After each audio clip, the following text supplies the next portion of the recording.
Bakit nga ba 73 books ang Biblia ng Catholic samantalang 66 books lamang sa ibang mga sekta? At ayon pa sa mga Protestante na dinagdagan daw ng Catholic Church ng 7 books ang Biblia. Totoo nga ba to? Magsimula tayong talakayin kung kailan nga ba at kung paano nabuo ang Biblia. Ang salitang Bible ay nagmula sa salitang Grego na ta Biblia na ang ibig sabihin ay mga aklat. Ang Biblia ay hindi isang aklat lang kundi koleksyon ng maraming aklat. Binubuo ito ng Old Testament at New Testament. Hindi ito matatawag na Bible kung Old Testament lang or kung New Testament lang.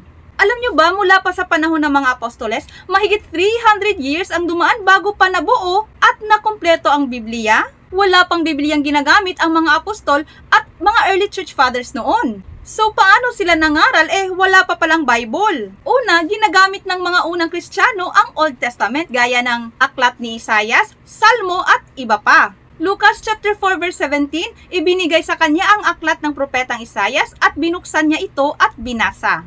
Pangalawa, mga sulat ng mga apostol. Habang lumaganap ang pananampalataya, nagsimulang magsulat ang mga apostol gaya ni San Pablo, Pedro at Juan. Pangatlo, oral tradition or word of mouth.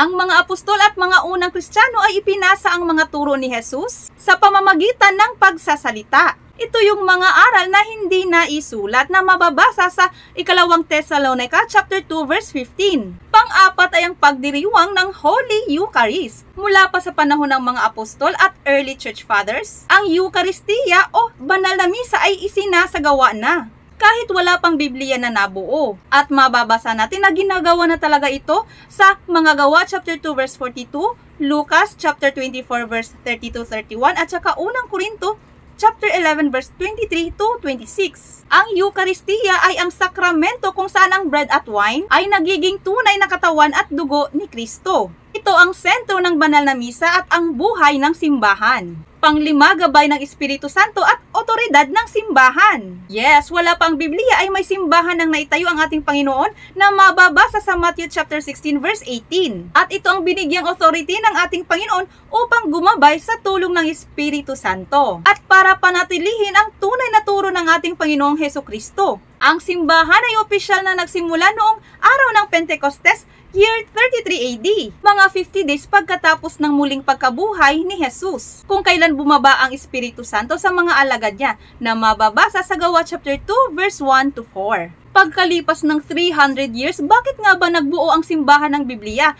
Pwede naman pala silang turuan sa mga ganoong paraan. Ito ang unang dahilan kung bakit nagbuo ng Biblia ang simbahan. Dahil dumadami ang mga maling katuruan noong unang siglo. Kaya kailangan ng simbahan na itakda kung alin ang tunay na inspired o galing sa Diyos. Upang maprotektahan ang pananampalataya, kaya kailangang buuin ng simbahan kung alin sa mga aklat ang talagang totoong turo ni Kristo at ng mga apostol. Ang pangalawang dahilan ay para sa liturgy, para gamitin sa misa. Dahil noon pa gumagamit na talaga ang simbahan ng mga kasulatan gaya ng sulat ng mga apostol at mga aklat ng Old Testament para sa pagtuturo sa mga unang Kristiyano. Kaya naman ang simbahan sa gabay ng Espiritu Santo at pamumuno ni Pope Damasus I noong 382 AD, ang Council of Rome, ay kinumpleto ang listahan ng mga inspired books. Ito ay 46 books sa Old Testament, 27 books sa New Testament, a total of 73 books. Ang mga librong ito ay nasusulat pa into Hebrew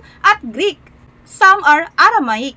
Hanggang si St. Jerome sa utos ni Pope Damasus I, ikinumpile niya ang Old Testament sa New Testament at translate into Latin. Ang ginawang Bible ni St. Jerome ay tinatawag nilang Vulgate Bible Version, meaning commonly used version, at ito ang official na ginagamit ng Catholic Church for many centuries. At ang Vulgate Bible Version ay merong 73 books. So bakit nga ba ang Biblia ng mga Protestante ay 66 books lamang?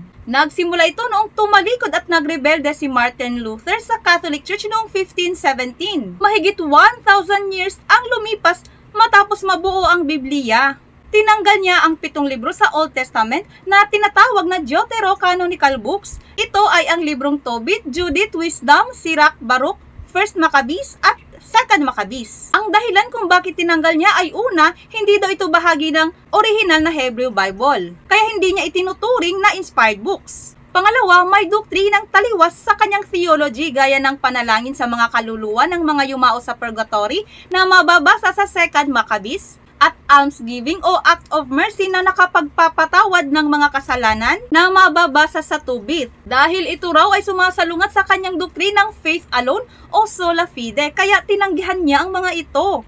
Pero bakit nga ba hindi dapat tanggalin ang 7 books? Una, ginagamit na ito sa ebanghelyo ng mga apostol at ng mga unang Kristiyano. Ang Septuagint kasi ay Greek translation ng Old Testament. Bahagi dito ang Deuterocanonical books na gustong tanggalin ni Martin Luther. Pangalawa, idineklara na ito ng simbahan bilang inspired books with the guidance of Holy Spirit. Dineklara itong inspired books sa Council of Rome noong 382 AD. At na-reaffirm pa ito sa mga sumunod na council. Council of Hippo noong 393 AD, Carthage noong 397 AD, at Council of Florence noong 1442. Pangatlo, naglalaman ito ng mahalagang turo gaya ng karunungan tungkol sa kabanalan, pananampalataya at moralidad. Pang-apat, hindi natin pwedeng baguhin ang banal na kasulatan ayon sa ating sariling kagustuhan. Ang Apokalipsis chapter 22 verse 18 to 19 ay nagbabala laban sa pagdagdag o pagbabawas sa kasulatan. Hindi si Martin Luther o sino mang tao ang may otoridad na alisin ang bahagi ng Biblia na itinuring ng inspired books ng simbahan sa gabay ng Espiritu Santo. At nakakalungkot dahil dito ang mga bagong tatag na mga relihiyon ay sumunod sa Bible version ni Martin Luther, kaya 66 books lamang ang kanilang Biblia. Kaya hindi totoo na Catholic Church ay nagdagdag ng libro sa Biblia. Dahil 73 books talaga ang inspired books na na-finalize noong 382 AD pa sa Council of Rome sa pamumuno ni Pope Damasus I. Nagsimulang magkulang ang Biblia ng ilan dahil binawasan ni Martin Luther ng 7 libro ang Biblia noong 1500s lamang.